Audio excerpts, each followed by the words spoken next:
أعوذ بالله من الشيطان الرجيم بسم الله الرحمن الرحيم السلام عليكم ورحمة الله وبركاته بسم الله الرحمن الرحيم الحمد لله رب العالمين وبه نستعين على أمور الدنيا والدين سيدنا محمد وعلى آله وصحبه أجمعين أما بعد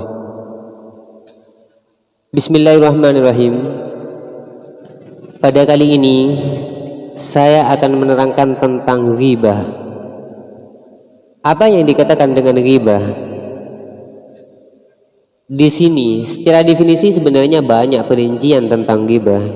Cuman lebih ringkasnya yang dikatakan ghibah itu, yang kita tahu itu adalah ghibah itu secara gampangnya itu adalah membicarakan kejelekan orang lain, membicarakan tentang kekurangan orang lain, membicarakan tentang sesuatu yang tidak disukai oleh orang lain diceritakan kepada orang lain. Itu ghibah namanya. Tapi di sini saya akan menerjemahkan tentang apa yang dikatakan oleh ulama tentang ghibah. Apa yang dikatakan dengan ghibah? Imam Ghazali di sini mengatakan, qala al-Ghazali alam anna dzikra bil lisan innama hurrima li'anna fihi tafhim al-ghair li'anna fihi tafhim al-ghair nuqsan akhika wa ta'rifuhu bima yukrihu fa ta'rid. Lah di sini menurut Imam Ghazali yang dikatakan dengan ghibah itu adalah memberi pemahaman atau memberi pengertian kepada orang lain tentang keburukan seseorang, tentang kekurangan seseorang. Makanya di sini Imam Ghazali mengatakan li'anna fihi tafhimal ghairi nuqsan. Kata-kata tafhim di sini adalah memberikan pemahaman. Berarti kalau memberikan pemahaman, memberikan pengertian kepada orang lain, itu kan berarti lebih mendalam pengertiannya.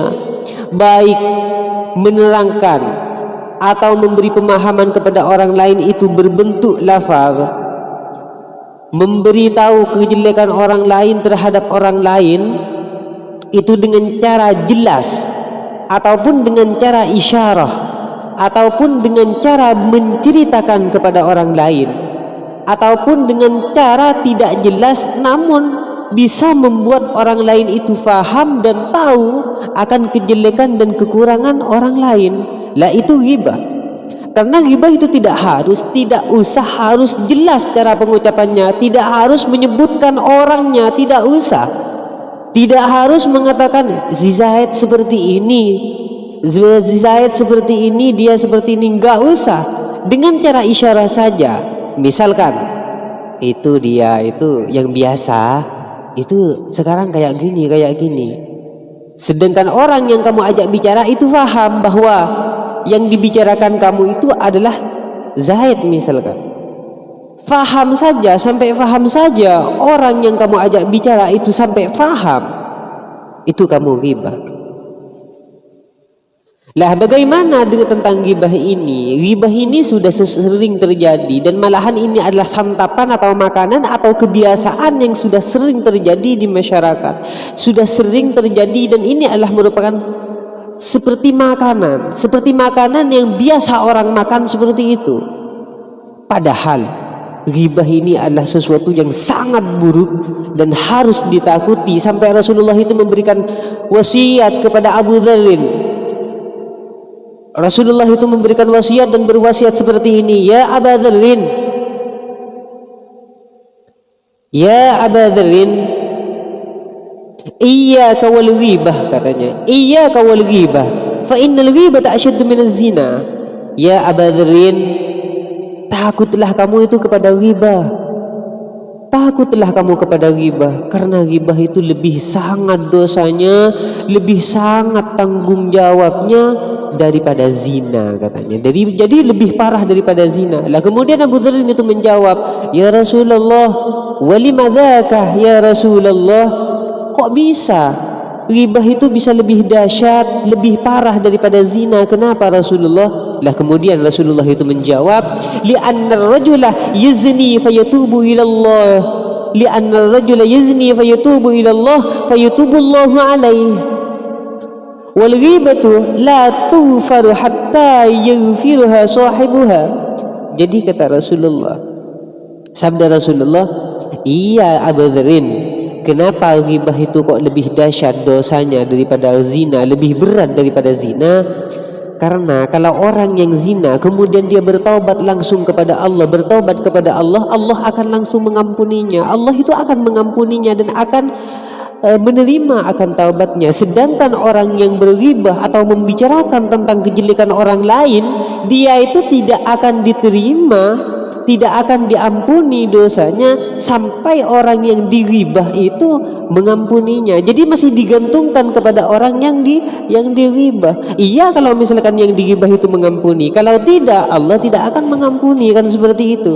Lah, ini adalah sesuatu atau merupakan sesuatu yang berhubungan dengan sesama manusia. Ini lebih berat daripada berhubungan langsung dengan Allah. Kita itu berdosa langsung bertobat kepada Allah, Allah langsung terima, Allah langsung menerima akan taubat kita dan mengampuni kita. Sedangkan kalau kita masih berhubungan dengan sesama manusianya dan kita itu masih berdosa kepada sesama, itu masih digantungkan. Iya, kalau misalkan yang kita zalimi itu mengampuni, maka Allah mengampuni. Kalau tidak, ya tidak.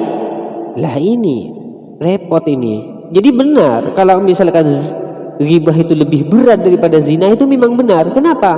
Karena masih digantungkan. Kalau orang yang dighibah itu mengampuni, menerima, mengampuni akan dosanya, akan kelakuannya, maka Allah juga akan mengampuni. Tapi kalau misalkan tidak mengampuni orang yang dighibah, orang yang kamu bicarakan itu tidak mengampuni apa yang kamu lakukan itu terhadapnya, Allah tidak akan mengampuninya. Makanya Rasulullah di sini bersabda, wal ghibatu la tughfaru hatta yaghfirha sahibuha. Jadi ghibah itu tidak akan diampuni, tidak akan diterima sampai orang yang dighibah itu juga mengampuni, seperti itu, sampai mengampuninya maksudnya. Dan di sini Imam Ghazali mengatakan, jadi ghibah itu adalah tafhimal ghair nuqsan akhikah. Jadi memberi pemahaman, tafhim, memberi pemahaman kepada orang lain terhadap kejelekannya seseorang, misalkan, sampai orang yang kamu ajak bicara itu faham dan mengerti, sehingga sampai tahu akan aibnya seseorang itu. Lah, itu ghibah. Jadi ghibah itu tidak usah kamu itu menyebutkan dengan secara terang-terangan bahwa dia seperti ini, dia orangnya seperti ini. Tidak usah sampai seperti itu. Sampai orang lain faham dan bisa tahu akan sesuatu yang kamu sampaikan itu adalah memang kekurangan orang lain. Jadi itu ghibah. Jadi bisa berbentuk isyarat, bisa berbentuk menceritakan. Apalagi sampai bilafzin, katanya, apalagi sampai kamu menyebutkan dengan cara jelas, itu ghibah namanya. Lah, kemudian sahabat bertanya, orang-orang bertanya, bagaimana Rasulullah? Memang kalau yang dia lakukan memang seperti itu, kekurangannya itu memang ada pada orang itu. Memang orangnya itu kan memang seperti ini Rasulullah, dia itu orangnya seperti ini, memang ke sini kemari dan lain sebagainya, dia kan memang jelek atau dia memang kayak gini. Rasulullah menjawab, jika yang kamu katakan itu memang benar dan itu adalah memang merupakan kekurangannya dia, memang seperti itu, kamu tetap berghibah. Kalau misalkan apa yang kamu katakan dan kamu sampaikan dan kamu ceritakan kepada orang lain dan tidak sesuai dengan keadaannya, dan orang yang kamu bicarakan tidak seperti itu dan kamu sampaikan kepada orang lain seperti ini, misalkan, faqad habtahu, itu mengada-ngada, bohong namanya itu. Lebih parah lagi itu. Walaupun seseorang itu memang ada kekurangan, nukson,